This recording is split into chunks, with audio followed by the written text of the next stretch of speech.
Bienvenue dans Une œuvre, une histoire, une voix, le podcast qui te raconte une nouvelle chaque semaine dans le creux de l'oreille.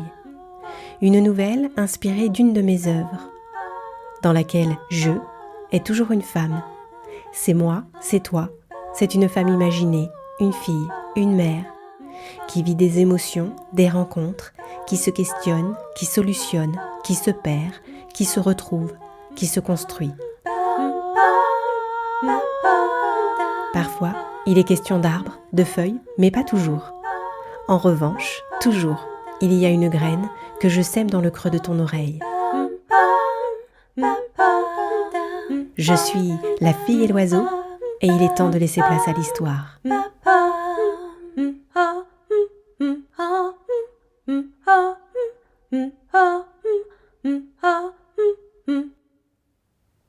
Oh, pluie.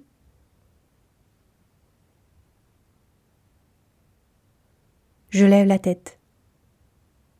Je viens de sentir la première goutte. La mienne. Parce que peut-être qu'autour de moi, il y en a déjà eu d'autres.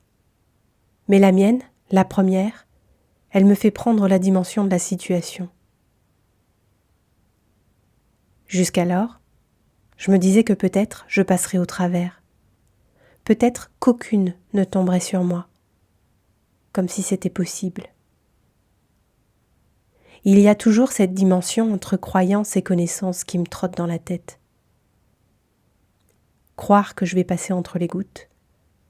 Connaître, savoir que les gouttes qui tombent ne dépendent pas de ma présence sur leur trajectoire. J'aimerais être comme ces super-héros de films qui ralentissent le temps. Ah non, pardon. Je voudrais être ce curseur, ce bouton qui permet de ralentir le temps. La main mise sur... J'aimerais ralentir le temps pour l'avoir arrivé tout doucement sur moi. Comme s'il n'y avait que cette goutte qui était importante. La seule et l'unique qui va me rencontrer. Me changera-t-elle ? Me fera-t-elle devenir quelqu'un d'autre ? Est-ce que j'en ai envie ? Est-ce que j'en aurais envie ? Non, parce que j'ai remarqué que je trouve toujours à me plaindre en ce moment d'un peu de tout. Je ne me l'explique pas vraiment. C'est comme si rien ne trouvait grâce à mes yeux, comme si tout me mettait en colère, comme si rien n'avait de sens. Alors, de voir cette petite goutte tomber vers moi au ralenti me donne tout à coup le sens des proportions. Je suis grande, cette goutte est minuscule. Elle me fonce tellement droit dessus qu'il m'est impossible de l'éviter. D'autant que si je l'évite, ce ne sera plus la mienne, et alors je devrais en rencontrer une autre. Pas envie d'une autre rencontre. Ça me fatigue les rencontres. Tout recommencer à zéro, c'est épuisant. J'aimerais qu'avec cette goutte, tout s'efface.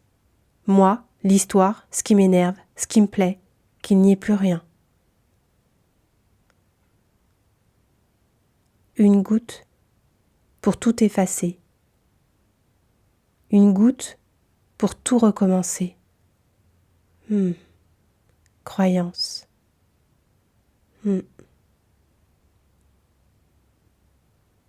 Et puis la rencontre se fait. Là encore, j'aurais bien envie que le temps ralentisse et se suspende. On peut voir cette goutte de deux manières. Soit on l'accepte, soit on la subit. Il faut faire un choix. Il faut toujours faire un choix. Même quand on ne veut pas. Pourrait-on ne pas faire de choix ? Est-ce que même quand il nous semble que nous n'en faisons pas, finalement, un choix s'opère quand même ? Bon, donc, cette goutte, que j'observe dans son mouvement ralenti, je me demande où elle va atterrir. Et puis d'un coup, la voilà, trouvant le contact de ma peau. Elle s'est posée là, sous ma paupière droite, comme une larme, comme si j'en avais besoin, comme si cette goutte me permettait de pleurer.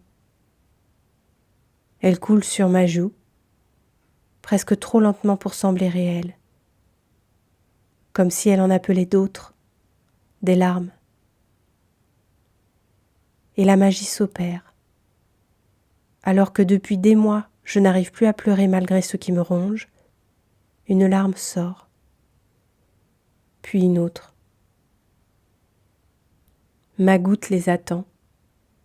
C'est sûrement grâce à elle, à cette petite goutte, que tout s'est mis en place. Une goutte de pluie qui fait pleurer.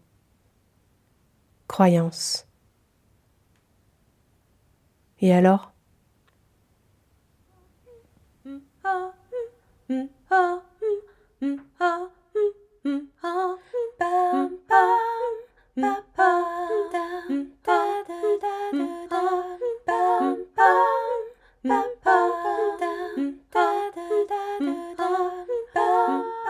Merci d'avoir écouté cette histoire.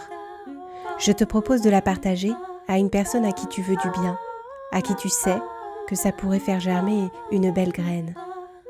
Et je te donne rendez-vous mardi prochain pour une nouvelle histoire poétique et inspirante.